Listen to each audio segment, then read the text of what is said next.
What are the population trends looking like? Do we have any updates on that as we get close to the fall? Yeah, we'll be releasing a little bit better information on, but we do our spring spotlight counts, and that's for not just deer, but for all mammals that are out and about during the nighttime hours. And it's pretty typical, Brent. You know, if you're in good deer country, the numbers are probably good. If you're in Western Iowa right now, we've got some pretty good concerns about what's happening along that Missouri River area, and those numbers have been dropping for several years.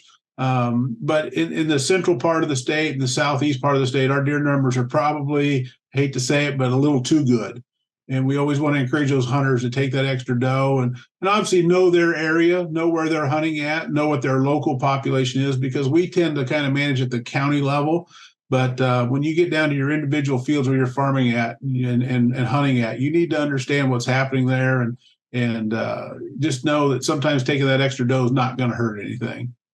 When you mentioned the western side of the state, any particular reasons that we've seen maybe a decline in that part of the state? Yeah, it's a little bit of a mystery, but not too much. We just don't have the habitat over there that we normally do. The agriculture is a little bit different. And then just some declining populations. We probably took the deer herd down a little too far the last decade. And then they were hit pretty hard with an EHD outbreak here 2 years ago, 2 or 3 years ago. And typically EHD, epizootic hemorrhagic disease, does not have a big impact on deer populations. It's a localized disease. But when deer numbers are down, it's harder for those populations to come back quickly, like we usually see in central part of the state. So I feel that's like probably the biggest issue. And then you add some flooding on top of that during the fawning season, and that can have some issues as well.